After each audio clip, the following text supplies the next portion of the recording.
우리 말씀 보겠습니다. 마가복음 10장 18절 말씀입니다.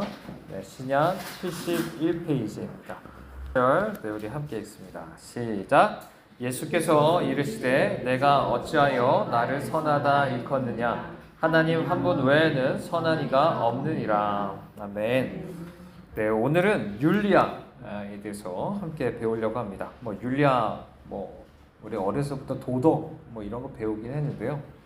다름이 아니라 이제 선과 악, 옳고 그름에 대한 이야기죠. 그 기준이 뭐고, 그래서 그 기준을 또 어떻게 세워야 되는가, 또 그것을 어떻게 우리가 적용해야 될까, 이런 것에 대한 이야기입니다. 그렇기 때문에 다시 한번 말씀드리지만 이제 학문으로 생각할 게 아니라 우리가 실제적으로 그것에 대해서 정말 우리의 생각들을 조금 고민해봐야 되는 거예요. 자, 우리가 이미 진리에 대한 이야기를 했었습니다. 철학과 관련해서 진리에 대해서 얘기했었는데, 거기서도 이제 절대주의라는 거랑 상대주의라는 게 있죠. 그러니까 절대적인 진리가 있다, 아니면 상대적인 진리가 있다는 얘기를 했어요. 근데 똑같이 이게 윤리적인 것에도 똑같이 이제 적용된다라고 말을 할 수 있습니다. 쉽게 말하면 이런 거예요. 한 분, 진리 대신 하나님 한 분만 믿는 사람들은 윤리도 절대적입니다. 윤리도 절대적이에요. 상대적이지 않습니다. 뭐에 따라서 이랬다 저랬다 바뀌지 않아요. 절대적인 기준이 있어요. 선과 악에 대한 기준이 있다. 그죠? 또한 다신론이나 범신론 같은 경우에는 당연히 어떨까요? 윤리는 상대주의적인 윤리를 갖게 됩니다. 진리도 상대적이고 윤리도 상대적이다라고 할 수 있고, 또한 그렇다 보면 무신론 같은 경우는 여기에서는 이제 필요에 따라 말 그대로 기준을 삼게 되는 것들을 이제 보게 됩니다. 자, 그러면 다시 한번 들어봅시다. 우리가 얘기하지만 윤리, 옳고 그름은 무엇을 따라 한다고요? 우리 기독교는 오직 진리 대신 예수님을 따라서, 그죠? 윤리도 그러면 절대적이어야 돼요. 그죠? 그래서 오늘 읽은 말씀에 보면 이런 얘기하죠. 뭐라고요? 하나님 한 분에는 선한 분이 없다. 그죠? 선하신 하나님에 대해서 이야기하고, 그리고 또 이런 얘기하죠. 야고보서 1장 17절에 보면 변함도 없으시고 회전하는 그림자도 없으신 하나님에 대해서 얘기합니다. 변함없이, 지금 늘 선하신 것에 대해서, 절대적인 선에 대해서 이야기하죠. 그리고 그분으로부터 뭐가 나오죠?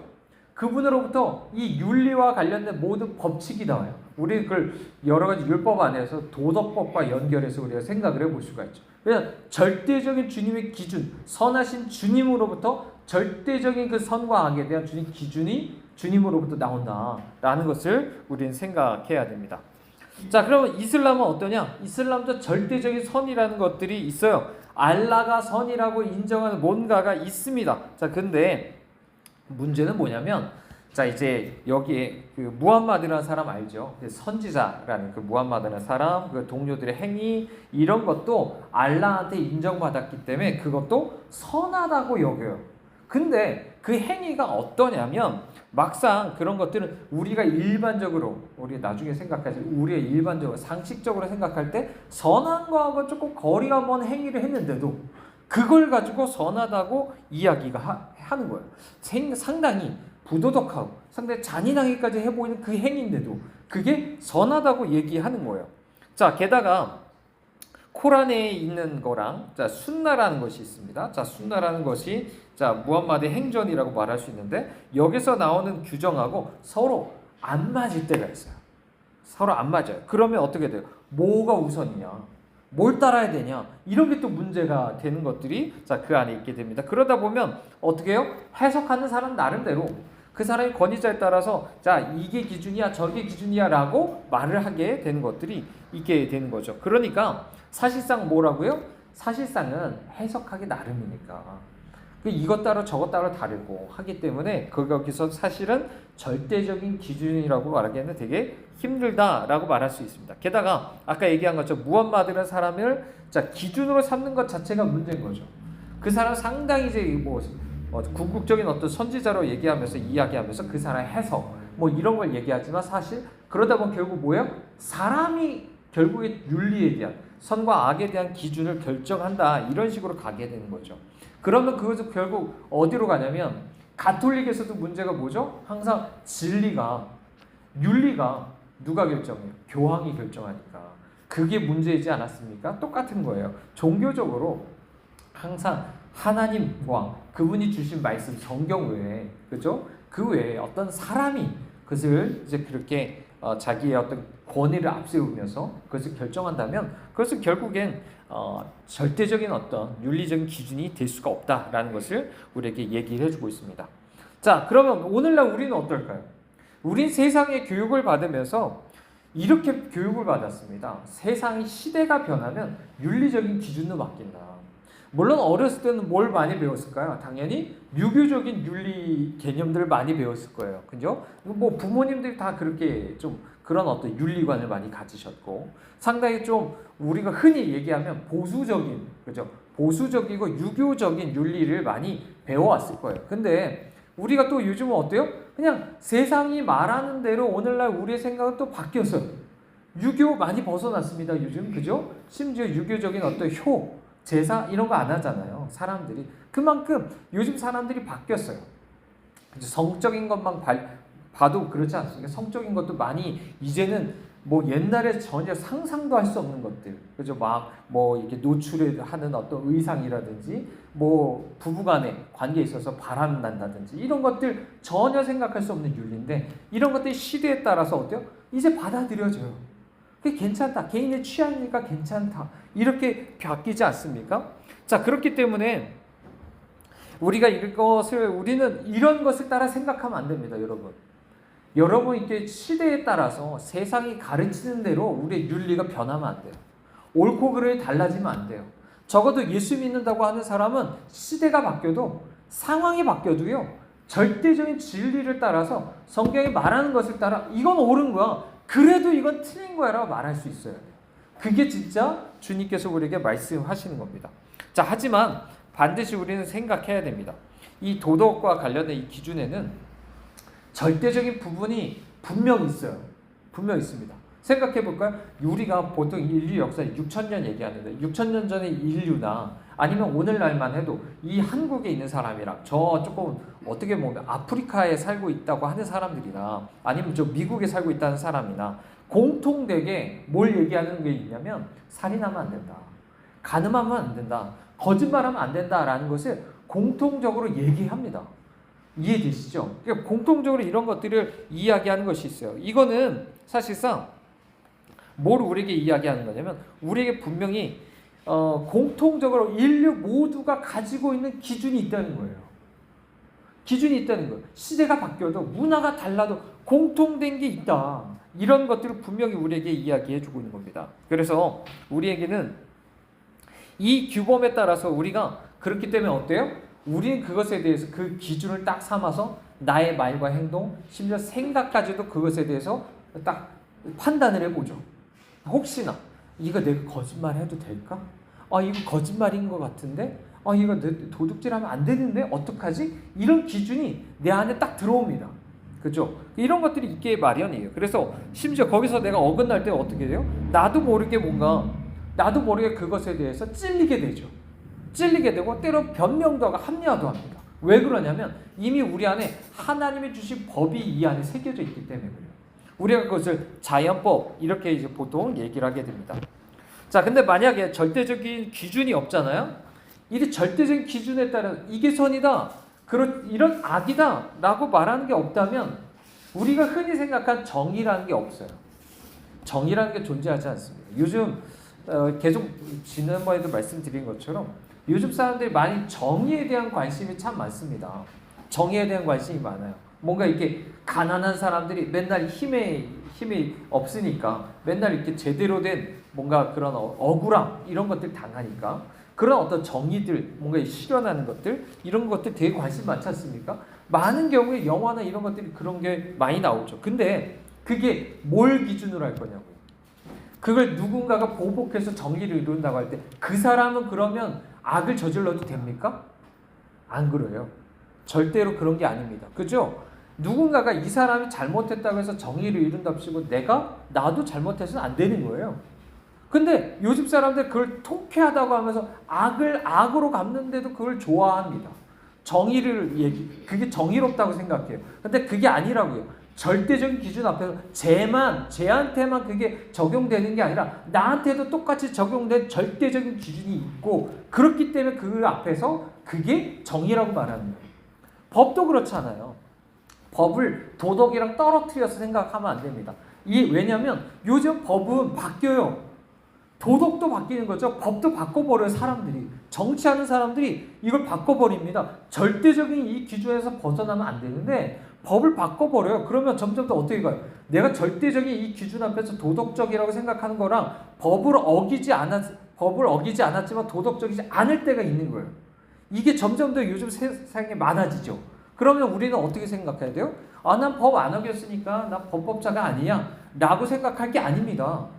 그죠? 절대적인 기준, 성경 말씀 앞에서 내가 잘못했으면 잘못한 거예요. 비도덕적이라고 생각할 수 있어야 된다라고 이야기하는 겁니다. 오늘날 우리 신자들도 마찬가지인 거예요. 이렇게 하나님이 주신 절대적인 기준이 있다는 것이 그 믿음 위에서만 우리가 바로 선한 삶을 사는 거예요. 그죠? 선과 악이라는 게 분명히 있고, 그죠? 그 안에서 살아갈 수 있다라고 말할 수 있습니다. 이것이 어떻게 드러납니까? 앞서 우리가 일반 계시 이야기했었는데요. 윤리적인 면도 마찬가지인 거예요. 일반적으로 모든 사람에게 이 도덕법이 주어졌습니다. 어떻게 해요? 양심이라는 것을 주어져 있어요. 그래서 이게 로마서 2장 14절 15절을 보면 이야기하는 거죠. 율법 없는 이방인이 자기에게 율법이 된다라고 하면서 그 양심에 대해서 얘기합니다. 모든 사람이 양심이 있어요. 그래서 아까 얘기한 대로 시대가 바뀌어도 문화가 바뀌어도 그 양심에 따라서 그것에 대해서 이건 선이구나, 이건 악이구나, 그것이 계속적으로 우리 기준을 갖다 대주면서 그것에 대해서 우리에게 이야기해주고 있는 겁니다. 또한 우리 신자들은 또 뭐가 있죠? 양심만이 아니에요. 이 양심은 사실상 우리가 아는 것처럼 이건 너무나도 쉽게 양심이 무뎌집니다. 이것이 진리를요, 내가 잘못된 가르침을 배워보십시오. 이단적으로, 종교적으로나 세상적으로 내가 잘못된 기준을 배워보세요. 그러면 이 양심도요, 금방 무뎌집니다. 이해되세요? 그거 성적으로 내가 예를 들어 간통죄 폐지된 지 한 10년 됐답니다. 간통죄 이제 죄 아니야. 이제 법으로는 그게 죄가 아니에요. 그럼 사람들이 어떻게까지 생각해요? 도덕적으로도 어쩌면 그걸 더 받아들이려고 하는 사람들도 있을지 몰라요. 그러면 계속적으로 그 사람은 어떨까요? 그런 식으로 가다 보면 양심이 무뎌지죠. 그렇게 잘못된 가르침, 문화적으로나 교육적으로 내가 그것이 죄가 아니야라는 것이 내 안에 들어오면요, 양심도 무뎌집니다.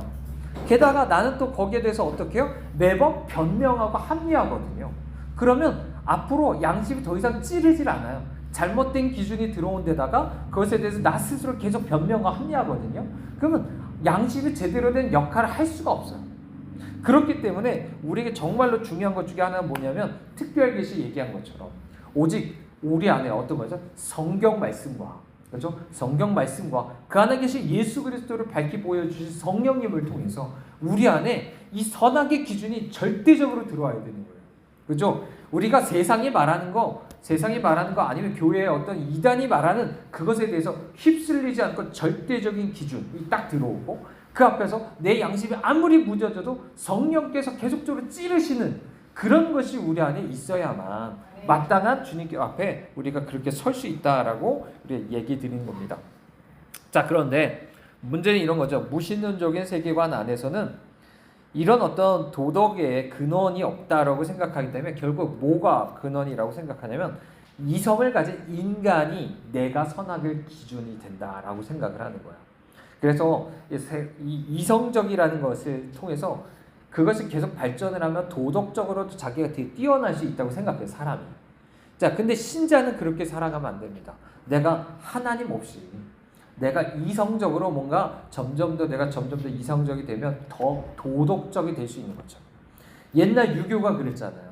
유교가 스스로 수양하고 해서 돌을 닦고 해서 내가 스스로 어떤 인격을 갈고 닦을 수 있는 것처럼 우리나라 유교도 그랬다는 것들을 우리 보게 됩니다. 하지만 우리는 생각해보면 이런 거, 사람과 사람 간에서도 아니면 개인과 어떤 집단, 아니면 집단과 집단 사이에 만약에 갈등이 있다고 생각해 보십시오.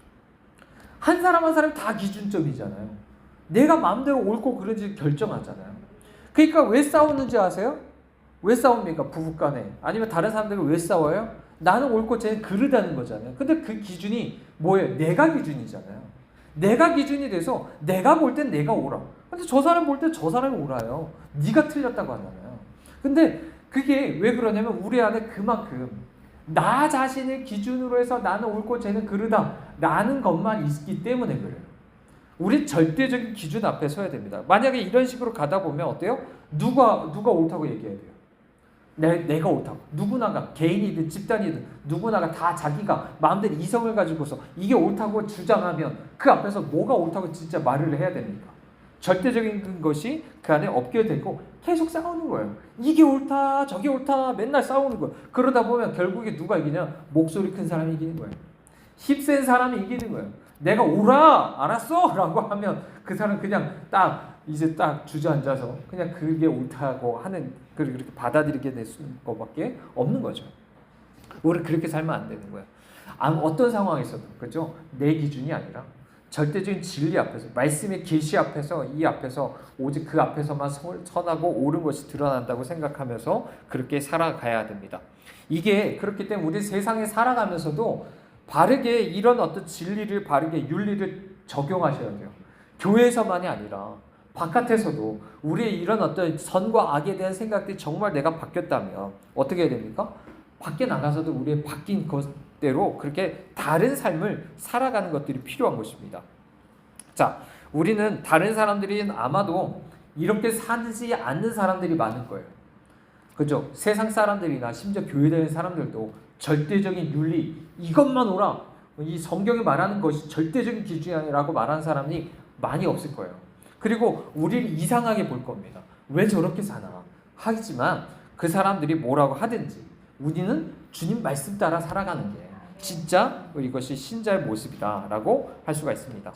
자, 두 번째는 우리가 상대적인 도덕률에 대한 이야기를 조금 더 우리가 해보려고 하는데요.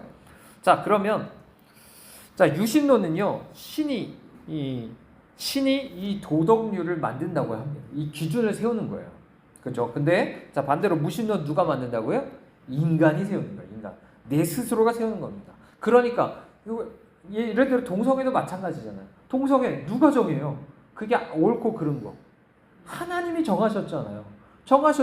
근데 왜 내가 그것에 대해서 그건 틀렸어. 난 그런 하나님의 금지에 대해서 나는 벗어날 거고 내가 그것이 옳다고 하면 옳은 거야. 그러니까 내 마음대로 자유롭게 난 그걸 선택할 거야 라고 말하는 게 오늘날 시대예요. 그게 요즘 윤리라는 것을 우리가 보게 되죠. 그만큼 이런 인본주의자들은 절대적으로 기독교가 제시한 도덕률, 양심도 없고 성경이 말하는 절대적인 이런 도덕에 대해서 당연히 이 사람들은 거부합니다. 그래서 이 사람들 정말 싫어요. 왜냐하면 우리 안에 인간이 본래 갖고 있는 욕구, 그리고 그 욕구를 채워서 막 행복하고 싶은데 기독교가 그거 못하게 만든다는 거예요. 기독교는 뭐라고 해요? 그걸 가지고 죄라고 하잖아요. 욕심 따라서 그걸 채우려고 해서 행복하다? 그건 죄라고 해요. 사실 물론 교회 다니는 사람들 그런 사람들 많습니다. 그렇게 교회 다니지만 사실 본래 신자는 그렇지 않죠. 근데 그런 걸 계속 억압한다고 생각하는 거예요. 교회 다니면 계속 욕구 불만족 생기는 거죠. 쉽게 말하면 욕구 불만족 생기고 맨날 그것을 금지당하니까 그것에 대해서 스스로 벗어나야 된다. 네 마음대로 해라. 이게 결국에 터져나온 게 성혁명에 대한 이야기고 성만이 아닌 거죠. 다른 데서도 계속 네 마음대로 살아라. 왜 네가 율법주의라는 말을 잘못 또 여기다 껴 넣으면 어때요? 아, 그렇지. 우리 율법주의가 아니니까 무법주의자로 가야 돼. 이렇게 생각하는 거야. 그러면서 내 스스로 법을 만든다. 아니죠. 사실 신자는 그리스도의 법 아래에 있는 사람이고 성령의 법 아래에 있는 사람이지 내가 만든 법 아래에 있는 사람이 아니에요. 율법주의를 또 잘못 이용하면서 그런 식으로 가면 안 된다라고 우리가 할 수가 있습니다. 그래서 이 사람들은 당연히 이렇기 때문에요. 보편적 여러 사람에게 적용될 만한 절대적인 그런 도덕에 대해서 이야기하는 게 참 어렵게 됩니다. 그래서 자, 당연히 이 사람 그렇기 때문에 이 윤리와 관련한 수없이 많은 질문들이 답이 다 달라요. 예를 들어 이런 겁니다. 개인의 이익이 나만의 계획이 옳은 걸까요? 아니면 여러 사람이 이익을 얻어야 옳은 걸까요? 뭐가 옳을까요? 자, 예를 들어 또 선과 이 단순히 마음에서부터 나온 걸까? 아니면 그냥 머리, 이 뇌의 어떤 무슨 기능일까? 뭐 아니면 도덕성을 판단할 때 그 기준이 행위 의도만 좋으면 될까? 아니면 결과까지 좋아야 되는가? 많은 질문들이 있거든요. 이런 얘기들을 인본주의자들이 다 생각들이 다 달라요. 근데 아까 얘기한 것처럼 이걸 판단하는 게 뭘 쓴다고요? 이성. 계속 합리주의적인 사람들 안에서 계속 옛날에 그리스 철학자들로부터 시작해서 계속 이런 것들을 가지고 판단하려고 하죠. 자, 이 이성이라는 건 아까 지난번에 얘기한 것처럼 진화 과정에서 어때요? 최고의 경제일은 인간한테만 이성이 있다고 생각을 해요. 그러니까 인간이 지속적으로 진화하고 있기 때문에 그러면 어떻게 돼요? 이 인간은 계속 진화해요. 이성도 점점 더 발달하겠죠. 그러면 무슨 생각을 하냐면 거기다가 당연히 윤리도 바뀔 수 있다. 왜? 나도 진화되니까. 윤리도 진화된다. 이렇게 생각을 하게 되는 거죠. 그래서 근데 좀 문제가 뭐냐면 자, 이런 어떤 인본주의적인 사람들의 근본적인 그 안에 깔고 있는 게 뭐죠? 전제가 진화론이잖아요. 진화론. 근데 진화론은 기본적으로 뭘 깔고 있냐면 생존 경쟁을 해야 돼요. 내가 이 주어진 환경 안에서 이 안에서 내가 적응을 해야 되고요. 그 안에서 경쟁을 해서 내가 살아남아야 돼요. 근데 그게 동물 세계 같잖아요. 동물 세계 같은데 이 이성에 의해서 뭔가 윤리적으로 개선된다? 뭔가 안 맞아 보이는 것들이 우리에게 있게 되는 거죠. 그렇기 때문에 그러다 보니까 이성이 도덕률의 진짜 근원 맞냐 이런 생각을 하게 되는 거죠. 그러니까 이것이 나중에 포스트 보던 이런 게 나오는 거예요. 왜요? 이성에 대해서 긍정적으로 생각해서 그 안에서 우리는 마치 윤리적으로 살 수 있는 것처럼 생각했지만 아니에요. 전쟁 가운데서 얼마나 사람이 사악한지가 나타나잖아요. 그럼 얼마나 조금 악마와 같이 되는지를 보여주잖아요. 그거는 사람이 인간의 이성에 의해서 그 도덕률을 그렇게 가지고 나올 수 있다는 게 아니라는 것을 우리에게 말을 해주고 있는 거죠. 자, 이것처럼 자, 그렇기 때문에 상대주의 윤리는요, 어때요? 주어진 상황마다 뭔가 그 기준을 다시 한번 그걸 생각해보고 이게 기준이 될지 그걸 검토해보고 선택해야 되는 그런 식으로 흘러갑니다. 이거는요, 오늘날 시대인 거예요. 오늘날 시대에 많은 사람들이 이런 식으로 갑니다. 상황 따라 달라지면 됩니까? 상황 따라. 이럴 때는 이런 상황에서 괜찮아. 이런 상황에서 어쩔 수 없지. 이 상황에서 이런 것이 옳다고 생각하고. 이런 것은 오늘날 시대가 우리에게 얘기하는 거죠. 하지만, 자, 이것은 분명히 우리가 성경이 말하는 것과는 다르다라는 것을 우리가 생각해야 됩니다. 그러나, 자, 어떤 사람은 그래서 이렇게 얘기하는 거죠. 개인이 무제한적인 행복을 추구하는 그런 욕구들이 있지 않습니까? 그런 것들이 그래서 어떤 도덕률에 의해서 제약이나 법적인 어떤 처벌 없이 효과적이 되어야 수가 없다. 이런 식으로 좀 얘기를 하죠. 그렇기 때문에 결국에 어떻게 되냐면 힘을 가진 개인의 어떤 충동이나 어떤 욕심에 의해서 좌우될 수밖에 없는 것들을 다시 한번 얘기해 주게 됩니다. 그러니까 결국에는 뭐라고요? 이렇게 가면 결국에는 누군가가 힘센 사람에 의해서 모든 것이 결정되는 거예요. 선과 악이. 오늘날 그래요. 그렇잖아요. 누가 선과 악을 결정합니까? 예를 들어 볼게요. 우리 최근에 논란됐던 스타벅스 얘기 계속 하는데 스타벅스 내가 그 커피를 마셨어요. 그게 틀렸다고 얘기해요. 사람들이. 누가 결정하는 거예요? 왜 틀렸어요? 그거 마시기만 하면 잘못인가요? 마시기만 하면 무슨 잘못이에요? 누가 그걸 결정했냐고요. 이미 그것이 문화적으로 대다수의 사람들이 그것을 결정해버리죠. 언론에서 그거는 역사적 감수성이 없어서 저 사람들을 더욱더 피해주는 거야. 이런 걸 딱 해놓으니까 그것을 먹는 사람 나쁜 놈. 이렇게 결정이 돼버리는 거예요. 그걸 누가 결정하냐고. 그런 어떤 다수가 상당히 언론과 이런 것에 의해서 다수가 그런 식으로 생각하니까 소수의 사람들이 이미 그런 것들을 행동을 하면 틀린 게 되는 거예요. 이런 힘을 가진 사람, 특히 요즘 정치 지도자까지도 그런 나서서 얘기했으니까 그런 것들이 다 정해지는 거죠. 힘에 의해서 딱 정해진 거예요. 그런 식으로 결정되는 건데 그런 잘못됐다는 거죠. 자, 범신론적 세계관을 가진 뉴에이지도 마찬가지입니다. 자, 방법은 다르지만 똑같아요. 인간이 신의 자리에 앉는다 이렇게 생각하는 거죠. 그렇기 때문에 다른 사람을 판단하는 것들을 오히려 멈추고 이 사람들은 뭔가 포용해라 라는 것들을 주로 이야기를 합니다. 그렇기 때문에 이 사람들도 계속 상대적이겠죠. 상대적인 윤리, 내 마음대로 윤리를 만들어내는 것들, 이런 것들이 상당히 강하다라고 할 수 있습니다. 자, 그런데 이런 어떤 자율성들, 결국에는 하나님을 벗어나잖아요. 성경적인 세계를 벗어나면 그게 상당히 신비적인 유해지 모습이든 아니면 인본주의적인 어떤 모습이든 결국엔 다 상대주의적인 거예요. 상대주의, 인간이 중심이 되는 거예요. 그 안에 사는데 그 판단을 누가 가져요? 내가 판단합니다. 내가 내 마음대로 판단을 하게 되죠. 그러다 보니까 그렇게 할 때 내 마음대로 뭔가 할 수 있을 때 뭔가 내적인 가치가 더 높아지고 그렇게 된 개인이 뭔가 더 고등한 뭔가 깨달을 수 있는 그렇게 된다는 식으로 이 사람들이 생각을 하게 되는 거예요. 그래서 이 사람들이 가지고 있는 자율성에 대해서 오히려 이 사람들은 그것에 대해서 제한을 가면 안 된다. 그러면 오히려 앞서 이야기한 이 내면 안에 있는 진실과 접촉하는 그런 능력이 오히려 방해받는다. 뭐 이런 식으로까지도 이야기하게 되는 거죠. 그러다 보니까 자, 개인을 성적으로 제한하는 어떤 성윤리조차 다 타파해야 된다. 이렇게까지도 가게 되는 것을 보게 됩니다. 자, 뉴에이지에서는요, 심지어 이렇게까지 해요. 선과 악이 하나라고까지도 말합니다. 왜? 모든 게 하나니까. 선도 하나, 선과 악이 하나고요. 그리스도와 사탄이 하나라고 봐요. 이런 식으로까지 갑니다. 자, 그만큼 완전히 뒤섞여 있는 거죠. 절대적인 그것이 없고 그렇게 돌아갈 수 있다는 것을 우리에게 보여줍니다. 그래서 기독교인들은요, 이런 것의 문제점을 분명히 우리는 생각해야 됩니다. 그래서 하나님이 아니라 인간이 그것을 결정하려고 하는 것 자체가 신성모독이다. 그렇죠? 우리는 분명히 주님이 주신 그 결정 안에서 그것을 우리가 따라갈 뿐이라는 것을 우리는 생각을 해야 됩니다. 그래서 뭔가 상대주의를 택하는 게 도덕이라는 이름 아래서 뭔가 결국에 뭐죠? 내가 하고 싶은 대로 산다는 거예요. 결국에 하나님 말씀 내가 받아들이지 않겠다. 하나님 말씀도 어때요? 우리가 하나님 말씀도 내 마음대로 해석하겠다. 이게 포스트 모던이잖아요. 말씀도 내 마음대로 해석하겠고 그것에 따라서 내 옳고 그른 것도 내가 결정하겠다. 그거는 성경적인 신자가 아닌 거예요. 그죠? 그게 내 마음대로 신앙이죠. 내 마음대로 진리를 정하, 내 마음대로 성경을 봐도 내 마음대로 진리를 정하, 내 마음대로 살겠다고 말하는 거는 그거는 성경적인 게 아니다.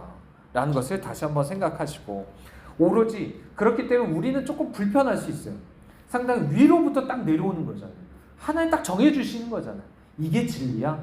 이게 옳고 그른 선이야? 라고 하는 것에 대해서 내가 뭔가 거기에 대해서 내 마음을 내 어떤 판단을 거기에 대해서 하나님께 얘기하는 게 아니라 하나님이 그렇게 말씀하신 것을 질서에 대해서 내가 순응하고 살아가는 거예요. 이게 상당히 좀 어렵습니다. 왜냐하면 요즘 사람들 다 어때요?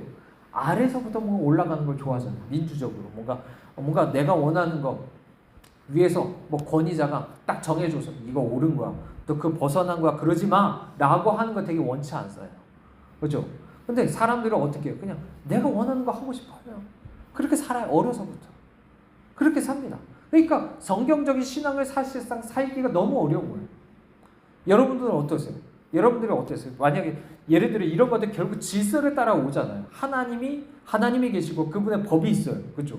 예를 들어 그리고 그 아래 하나님께서 세우신 권위자 목사님을 통해서 그 법을 가르쳐요. 법을 가르쳐서 우리는 이것이 진리라고 믿고요. 우리 이렇게 선을 행하면서 살아야 됩니다. 라고 위로부터 이렇게 쫙 얘기하는 거예요. 근데 그게 아까 얘기한 거죠. 우리 마음대로 살아가는 게 익숙한 사람.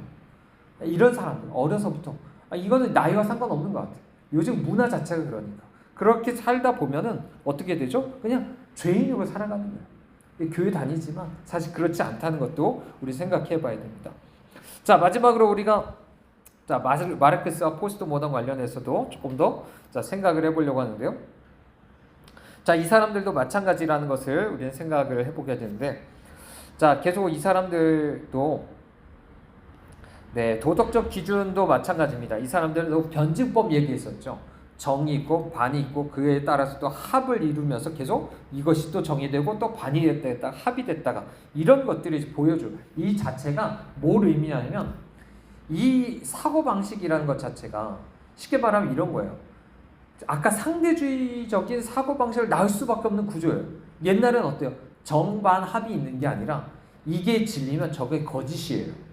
옛날엔 무조건 그렇게 생각했어요. 근데 요즘은 그렇게 생각 안 하고 정이 있어? 아, 이게 정이면 이게 반이고 그러면 합이 있어야지 하면서 이렇게 합하는 그런 식으로 사고를 생각해요.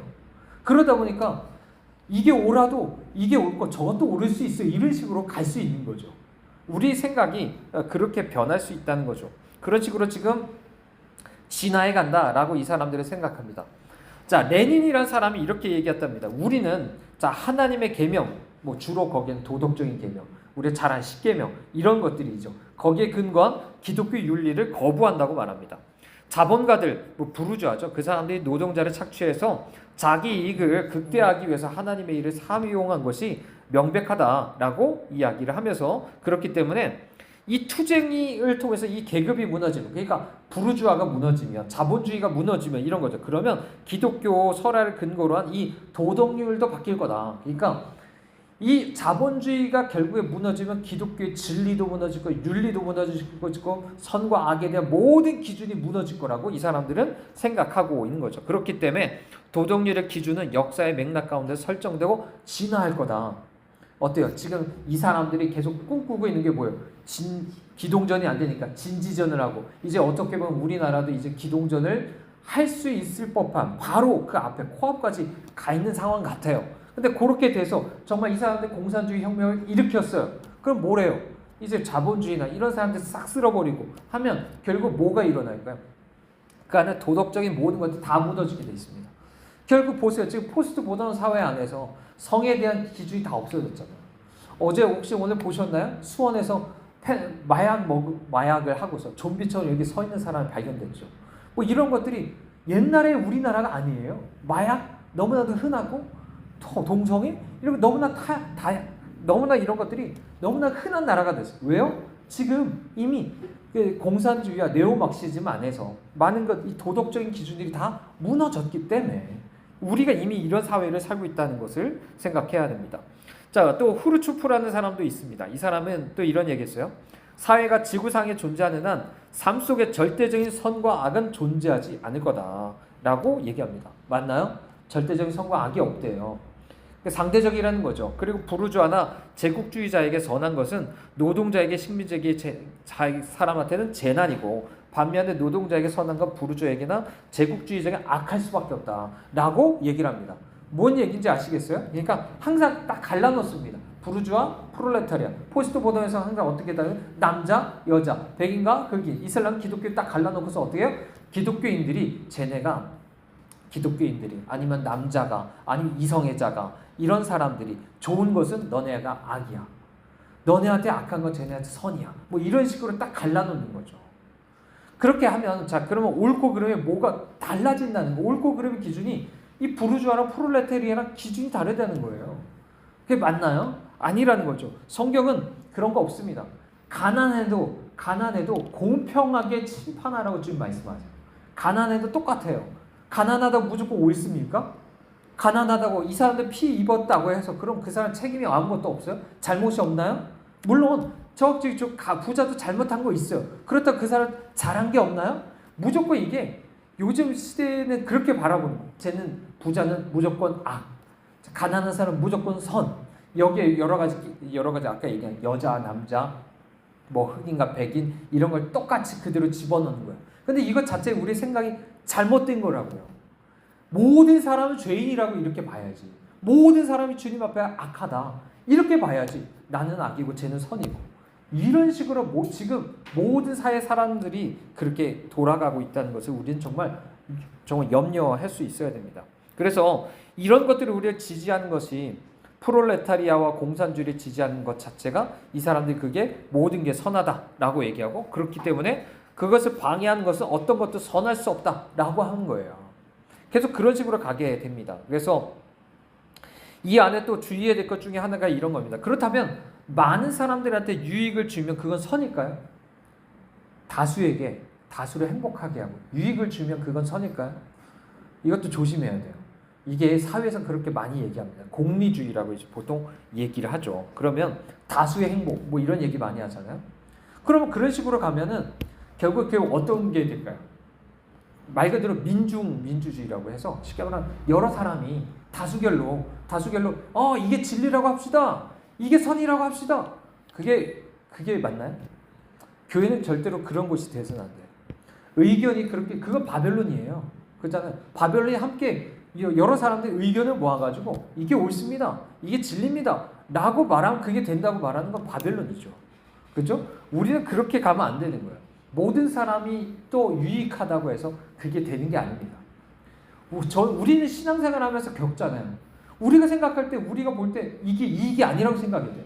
때로 고난이 있는 것처럼 느껴지는 것도 있잖아요. 그죠? 근데 그게 하나님 보시기에 선할 수도 있는 거예요. 이게 우리가 힘든 거예요. 인간적인 기준을 가지고 보니까 계속 그게 어려워지는 거라고 우리는 생각할 수 있어야 됩니다. 그래서 어떤 사람들을 위해서 어떤 수단과 방법을 사용해도 뭔가 이 사람들은 문제가 없다고 여기는 거예요. 다수가 원하기만 한다면. 그러니까 어때요? 그러니까 정치인들이 항상 명분 삼는 게 뭐예요? 국민들이 원한다고. 국민들이 뭘 원해요? 다수가 다 원한다고 그렇게 다 따라가면 됩니까? 설문조사에서 다 한다고 해서 그렇게 따라가면 돼요? 아니에요. 여론이 다 좋다고? 아니죠. 아무리 그렇게 한다 해도 아무리 틀린 건 틀린 거예요. 하면 안 되는 거예요. 절대적인 게 그런 것들이 있어야 된다는 걸 우리는 생각해야 됩니다. 자, 그러다 보니까 이런 것들이 잘 나타나는 모습이, 자, 조지 오웰이라는 사람이 동물농장이라는 소설을 썼는데요. 여기서 예를 들어 이런 거예요. 우리가 결국에 여기서는 이런 얘기를 합니다. 결국에는 노동자, 프롤레타리아죠. 그 사람들이 개인이 아니라 공산당이 원하는 바가 도덕률이 될 것에 대해서, 자, 결국엔 그 예견을 하는 모습이 나오게 되는데, 예를 들어 이런 거예요. 강제 노동소를 끌려가죠. 거기 뭐 여러 자본가라든지 거기에 협조하지 않는 모든 사람들이 다 강제 노동소에서 끌려가서 강제적인 어떤 교화를 당하든지 아니면 이웃과는 서로 상호 감시합니다. 자, 근데 이것은 결국에 노동자를 위한 게 아니다. 결국 공산당을 위한 거고, 사실상 공산당이 아니라 그 맨 꼭대기 한 사람 독재자를 위한 그런 모든 것이 그 도덕률이 결정되게 된다라는 거죠. 그러니까 북한이나 중국 보십시오. 누가 결정해요? 그 사람이 법이에요. 옳고 그름 그 사람이 결정합니다.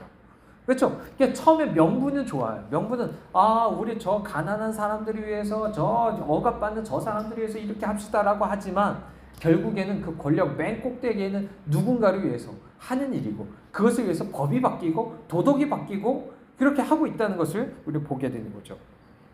자, 포스트 모던도 그런 식으로 가게 되는 거죠. 이 사람들은 뭐가 진리인지 선인지 얘기해 주는 게 없어요. 진리도 마찬가지입니다. 선도 없어요. 자, 그냥 자기가 그런 것들을 만들어내는 것들이 강합니다. 그러다 보니까 아까 얘기한 것처럼 뭔가 억압으로부터 해방시키는 것을 많이 얘기하죠.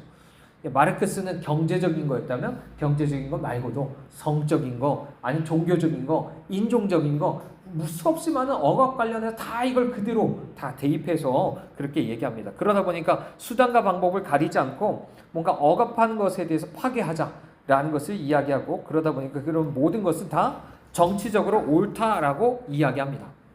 자, 맞을까요? 정말 맞아요? 예를 들어 가난한 사람들을 위해서 부자 것을 뺏어가지고 돌려줬습니다. 그게 보통 공산주의가 많이 하는 일이죠. 심지어 우리가 그런 것들을 되게 좋아합니다. 홍길동이라든지 로빈후드라든지 이런 사람 정의 말 베푼다고 해서 그걸 뺏어갖고 준다고 그래요. 요즘도 마찬가지입니다. 누군가의 인권이라든지 자유라든지 뭐 이런 얘기를 하면서 다른 사람들 거 뺏어가지고 누군가를 주는 일들이 상당히 많아요. 그죠? 근데 그게 정말로 옳은 것인가? 그것은 아니라는 것을 우리는 좀 생각해 봐야 됩니다. 그것이 분명히 오히려 정말 계속 이런 어떤 자신들이 잘못된 행동에 대해서 계속 그렇게 하고 있음에도 불구하고 그것 자체가 정말 잘못이란 것을 인지하지 못하는 것들도 분명히 있다는 것을 우리 생각해야 됩니다. 그래서 이 사람들 결국에 이렇게 다양한 분야의 이런 소수자들, 억압받는 사람들 계속 규합해서 어때요? 계속적으로 기독교와 자본주의와 이 모든 것을 공격해서 계속 무너뜨리게 한다라는 것을 이제 보게 되죠. 결국 그게 가장 집중적으로 공격하는 게 바로 성적인 부분입니다. 그래서 그걸 통해서 아까 얘기한 것처럼 가정과 이런 것들을 다 바꿔버리려고 하고요. 지금도 마찬가지. 우리나라에서 지금 뭐 가족 지원 서비스를 동성애자들한테 그걸 한다고 해서 우회하는 거 아니냐, 뭐 이런 얘기도 나오고 있고, 사법부에서도 계속 그런 어떤 판결을 내리려고 하는 것들이 있죠. 입법이 아니어도 계속 그렇게 우회해서 계속 그런 차별금지법처럼 통과시키려고 하는 것들이 점점 더 많아지고 있는 것들을 우리는 보게 됩니다. 자, 그렇기 때문에 자, 우리는 주의해야 될 것 중에 이런 겁니다. 상당히 우리가 봤을 때 명분이 좋고 명분이 좋고 상당히 뭔가 정의로워 보이고 좋아 보여도 우리 분명히 그런 것들에 대해서 우리가 분별할 수 있어야 됩니다. 물론 신앙인들은 가난한 사람들에 대해서 우리 배려할 수 있어야 돼요. 긍휼한 마음 가져야 돼요. 근데 그것은 마르크스적인 세계관 안에서가 아닙니다.